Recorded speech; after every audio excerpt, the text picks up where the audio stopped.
আবারও সংঘাত বাংলাদেশ ভারত সীমান্তে। এবার সংঘাতের মাত্রাটি গত কয়েকদিনের তুলনায় একটু বেশি। বাংলাদেশ ভারত সীমান্তে গত কয়েকদিন ধরে চলমান অস্থিরতার মাঝেই চাঁপাইনবাবগঞ্জের কিরণগঞ্জ সীমান্তে দিনভর সংঘর্ষের ঘটনা ঘটেছে। সেখানকার প্রশাসন ও স্থানীয় বাসিন্দারা জানিয়েছেন, এই ঘটনায় অন্তত 5 জন আহত হয়েছেন। বিজিবি জানিয়েছে সেখানকার পরিস্থিতি এই মুহূর্তে নিয়ন্ত্রণে। এখন প্রশ্ন, এই ঘটনার সূত্রপাত কোন দিক থেকে হয়েছে? এই প্রশ্নের উত্তরে বিজিবি জানিয়েছে, খুবই সামান্য ঘটনা নিয়ে শুরু হয়েছে আজকের ঘটনা।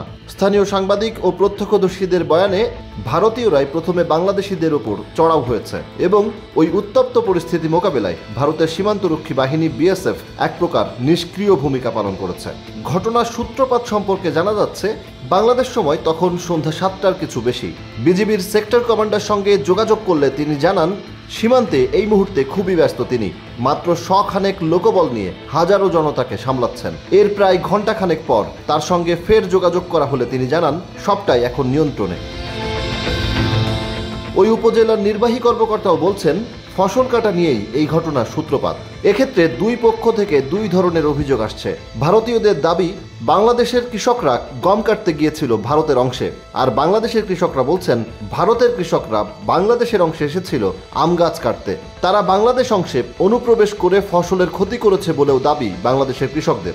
সেখানকার স্থানীয় বাসিন্দা ও প্রত্যক্ষদর্শী আব্দুল কাদের জানিয়েছেন, বাংলাদেশের অভ্যন্তরে ভারতীয় নাগরিকরা যখন ফসল নষ্ট করে তখন তাদের সাথে বিএসএফও ছিল। তারা দাঁড়িয়ে দাঁড়িয়ে দেখছিল। বাংলাদেশিরা পাথর ছুড়লে তারা ককটেল জাতীয় বম্বিং করেছিল।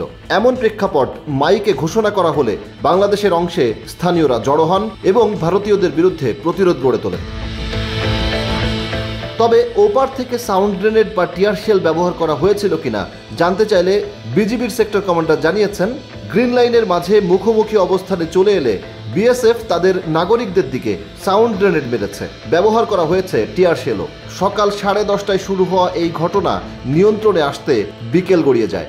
দুই দেশের সীমান্তরক্ষী বাহিনী বিকেল 4টার পরে পতাকা বৈঠক করেছে, যার মাধ্যমে দুই দেশের নাগরিকদের সীমান্ত থেকে সরিয়ে নেওয়া হয়েছে এবং পরবর্তীতে এই ধরনের ঘটনা যাতে না ঘটে সেজন্য নেওয়া হয়েছে বাড়তি ব্যবস্থাপনা। চাঁপাইনবাবগঞ্জ এবং নওগাঁ জেলা সংলগ্ন সীমান্তের ভারতের দিকের অংশে বেড়া নির্মাণ নিয়ে বাংলাদেশ অংশ থেকে গত 6 জানুয়ারি বাধা দেওয়া হয়েছিল।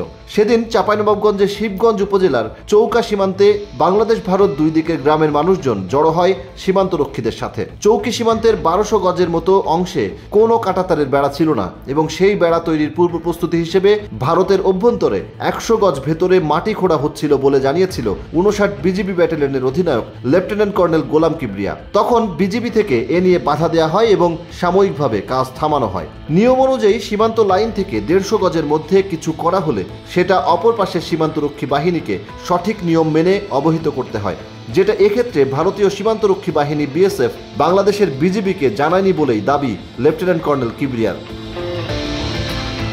সেদিন দুই দেশের বাহিনীর পতাকা বৈঠক হলেও পরদিন আবারও নির্মাণ কাজ শুরু হয়। সেদিনও দুই পক্ষের বৈঠক হয় এবং তার পরদিন আবারও একই পরিস্থিতির পুনরাবৃত্তি হয়। পরবর্তীতে আলোচনার মাধ্যমে যার সমাধানও হয়েছে, কিন্তু সীমান্তে চলমান এই উত্তেজনা দুই দেশের সাম্প্রতিক শীতল সম্পর্কেরই বহিঃপ্রকাশ।